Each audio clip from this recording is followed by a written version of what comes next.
ayoko naman ng basura sa baha. Tama po ang ating kasabihan. Mula pa ng bata, narinig ko na to. Bata pa ako, narinig ko na yung may pera sa basura. Yes, yun ang naisip ko dahil laging sinasabi ng nanay ko yan. Na may pera sa basura because it's recyclable. I mean, literally, no? Before. Pero ngayon, ang literal meaning niya ay pera na dinideliver. Ninakaw na pera nasa basura. Ninakaw na pera. Okay? So, mabuti para hindi maligaw ang ating mga viewers ngayong gabi, Chiki. Ay mag-ano tayo, no? Mag-definition of terms muna tayo bago yung mga truck-truck na pera na yan, ano? Unahin natin, basura. Bakit nga ba basura? Ang parang word of the day, sinasabi nila. Grabe ito. Kala ko ang basura dati yung mga recyclables o kaya yung mga pwedeng gawing parang fertilizer. Ganun yung pagkakaalam natin. Ngayon, iba na ibig sabihin. Maleta daw yan na may lamang pera. Diyos ko po. At yung pera na yun, million yun, tens of millions of pesos. Mamaya lulunurin natin ang ating mga sarili sa kung gaano karaming basura.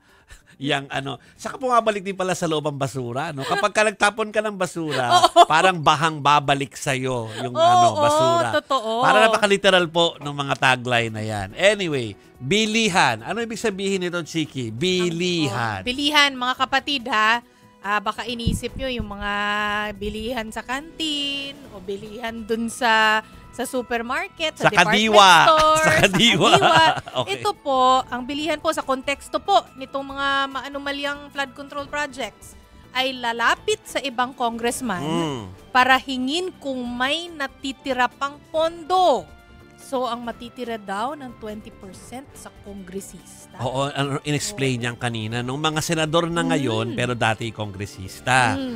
So, alam mo, sa tagal ko nag-cover doon, akala ko yung mga palibot-libot doon. Kapag nasa plenary na parang merong kongresistang pupunta sa isang lamesa o pupuntahan yung isang kasamahan dito sa dulo, akala ko dahil merong pinag-uusapang bill or mga batas. Yung pala ay bilihan na nagaganap. Ay, oo, kasi matagal na daw itong nangyayari. Correct. Yung parking fee, ano na ibig sabihin nito, Chiki? Parking fee. Hindi po dyan sa mga mall, mga kapatid.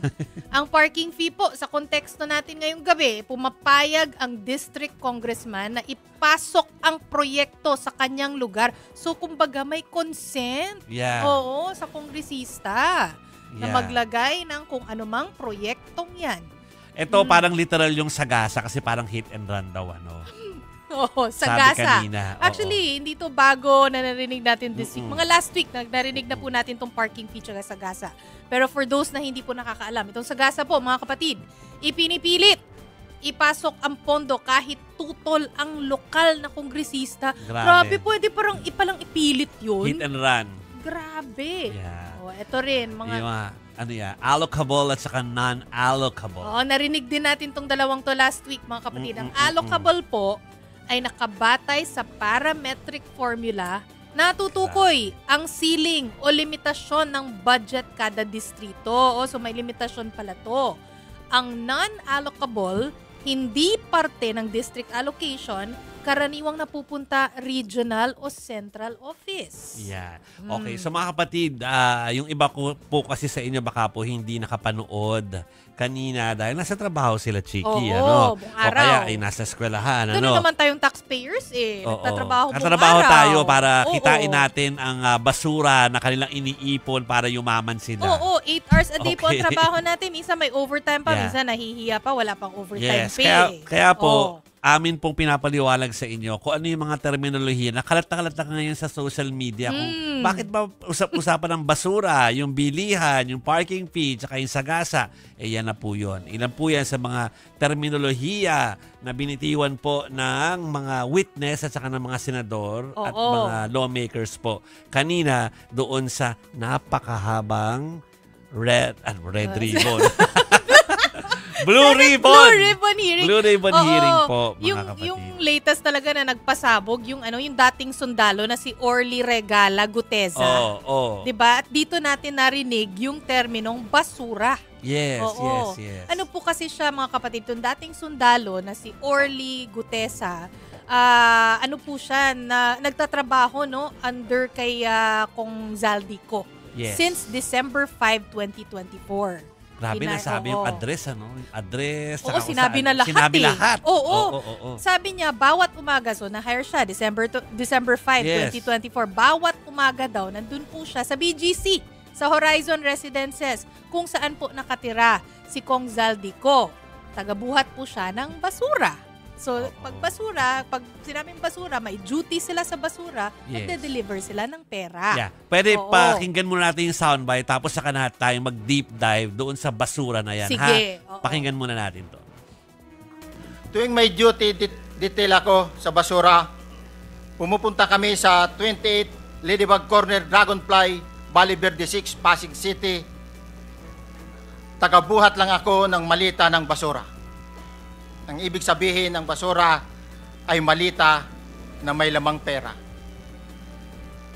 Ang bawat malita ay may lamang humigit kumulang 48 million pesos.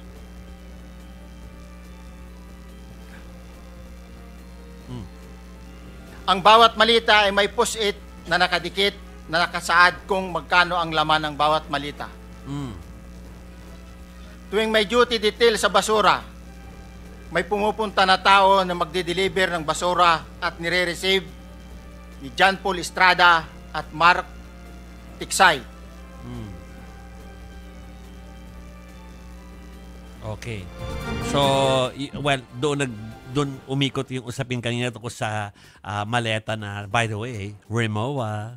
Rimowa. Mahal By yun, the no? way, Yung maleta pa lang Rimowa. mahal eh. Diba? Diyos ko po, napakamahal nun. Ako yung sa akin ka-look-alike lang ng Rimowa yung afford ko Marami niyan. namang ganun eh. Kasi nga nahihinayang akong bumili ng mahal na luggage kasi tapon-tapon sa sa airport yan, di ba? Pero ito, kung ilalagyan mo ng ganyan kalaking halaga, mag-Rimowa ka na talaga, to Sa be bagay, sure. sa bagay. No? Kasi mahalaga na nasa magandang lagayan ng mga basura. Oo, kaya pala na nadidikitan ng post-it. Kasi kung Correct. alam nyo po, yung material ng Rimowa, pwede po talagang dikitan ng post-it. Yes. Grabe naman, literal tayo. Talaga pinapakita namin sa inyo mga basura, Oo. mga kapatid. Alam na alam po daw talaga ni Orly Gutesa na pera daw yung laman nun. Kasi Yes. binibilang po ni Mark and ni Paul, yung si Mark Tiksay, Yes. tsaka si John Paul Estrada. Yes. Binibilang po niya. Alam niya, nakita niya na nilabas eh. Tapos binibilang yung pera. Okay, Oo. so para tayo ay malunod sa dagat ng basura. Dagat ng basura. I-describe natin dahil si Chiki nagmamat na kanina. Alam nyo, ano to, data cruncher tong katabi ko eh. So, Nalula ako, grabe.